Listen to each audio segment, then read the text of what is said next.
The sun. Smooth and round and peaceful. Except when it suddenly vomits radiation and plasma in random directions. These solar flares and coronal mass ejections, or CMEs, can hit Earth and have serious consequences for humanity. How exactly do they work? How bad could they be? And can we prepare for them?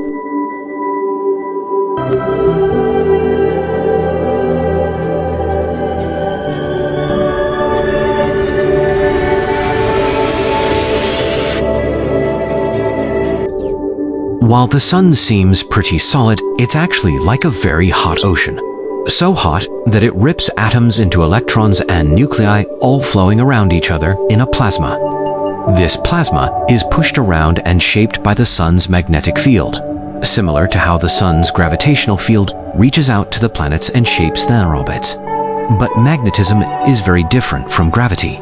Magnetism is one part of a dual force, electromagnetism. Electricity creates magnetic fields, and magnetic fields create electricity.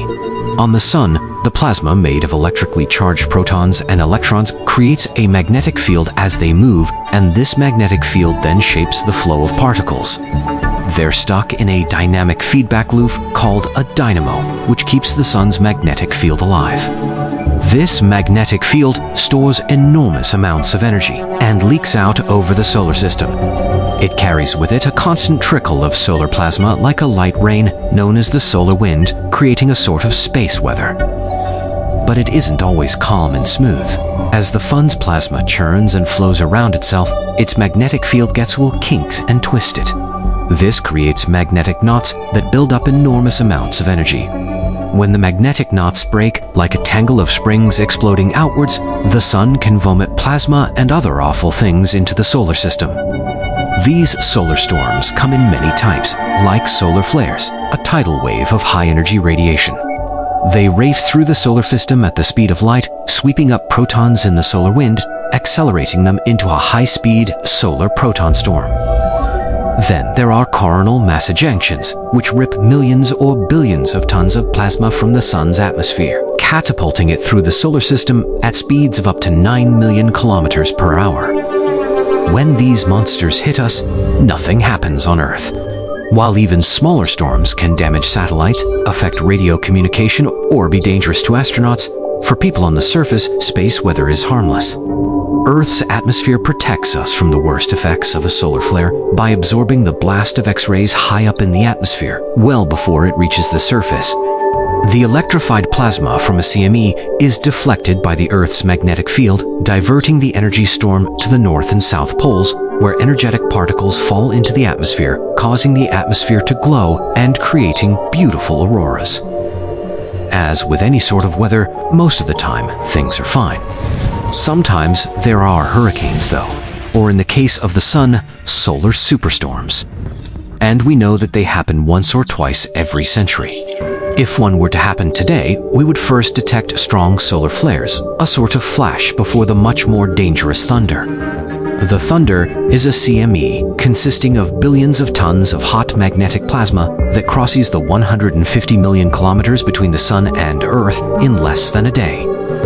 When it arrives, it causes a shock wave that violently compresses the Earth's magnetic field and transfers energy into the magnetosphere. But it can get worse. If the magnetic field of the CME is aligned to Earth's in just the right way, the two magnetic fields merge.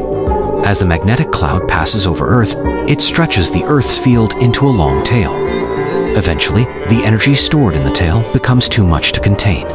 It snaps and explosively releases its energy towards Earth.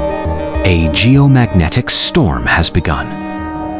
A few hundred years ago, nobody would have cared. This storm gushing over the Earth is not relevant for machines made out of meat and bones. But it's very relevant for machines made out of metal and wire. Remember the dynamo? Magnetism creates electric currents. Earth in the 21st century is covered in millions of kilometers of wires transporting electricity and a complex grid of machines like transformers that make this transfer possible. A CME's energy can induce currents in our power grid that can either completely shut it down or worse, destroy the transformer stations that keep our grid running. This has happened already. like when the Quebec power grid failed after a strong solar storm in 1989.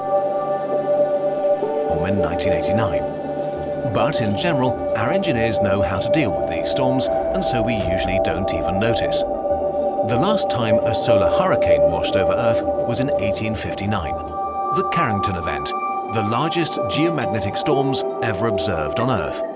Massive auroras occurred as far south as the Caribbean. In some places, they were so bright that people got up thinking the sun was rising.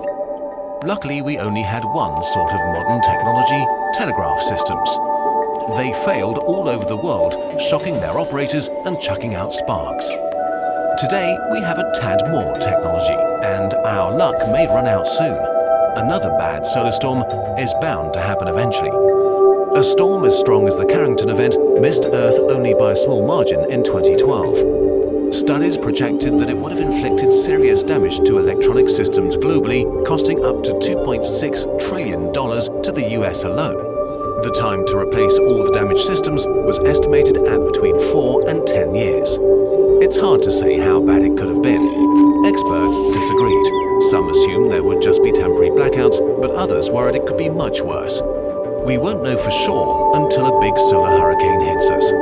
The probability of such an event is estimated to be 12% per decade. That's about a 50-50 chance of at least one in the next 50 years. And there is more unsettling news. A 2019 paper found that even calm stars like our Sun can create superflares every few thousand years. Eruptions orders of magnitude stronger than the strongest storms we have observed in the solar system.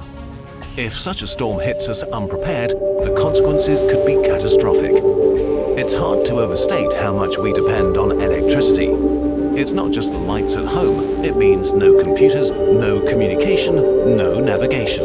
A sustained power outage might lead to a breakdown of the supply chain, water supply systems failing, and hospital generators running dry. Supermarkets not being refilled while food rots in the fields. The lack of power might make it extremely hard to reboot our broken power grid, taking years or decades to restart our starving civilization. Okay, time to panic. As much as daily newspapers might like for solar storms to send us back to the Stone Age, they probably won't. Fortunately, even though solar storms aren't preventable, virtually all of their nasty side effects are. Scientists observing the sun have a few hours up to a few days to see a CME coming.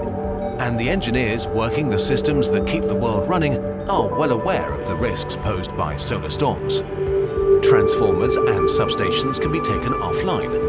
Short preventative blackouts, or in other words, by unplugging stuff. Engineers can open up extra lines to dissipate the extra power. And with investment and upgrades cheap compared to those other natural disasters require, we could protect the world's electric grid against even the nastiest of storms. But we do need to prepare. While the risk is manageable, it is real. For while our sun bathes us in warm and pleasant light, one day it might send a monster our way that we better be ready.